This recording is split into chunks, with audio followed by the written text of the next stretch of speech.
Hello, my name is Chuck, Sound Survival Tactics, and in this video I'm going to be going over some Escrima stick fighting techniques for beginners. I'm going to go over the Escrima box and then the four introductory strikes for Escrima. So let's get into it.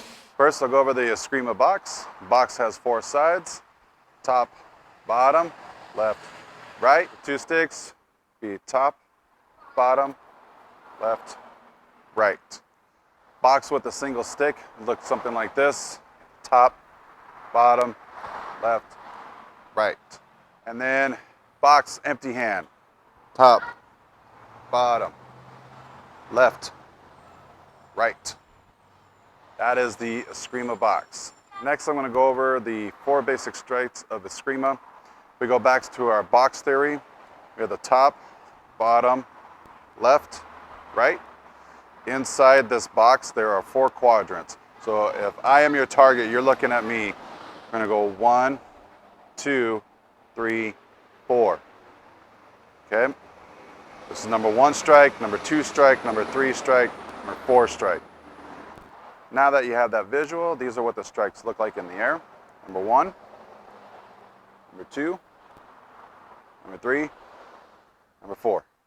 You can see inside that box, 4 different zones: 1, 2, 3, 4.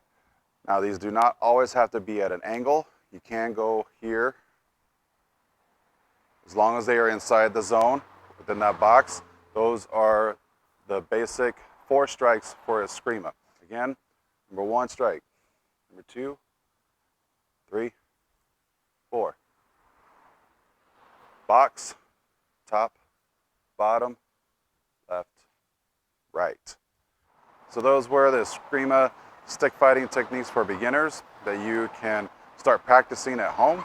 Again, we covered the box and the 4 quadrants inside the box, which are associated with the 4 basic strikes of Escrima. If you have any questions, please feel free to ask in the comments below. If you like this video, be sure to give it a thumbs up. Consider subscribing to the channel. Just click on that subscribe button, turn on the notification bell, and you'll get notified of future videos as they come out. And if you're ready to continue on with your Escrima training, be sure to check out this video, and I'll see you over there.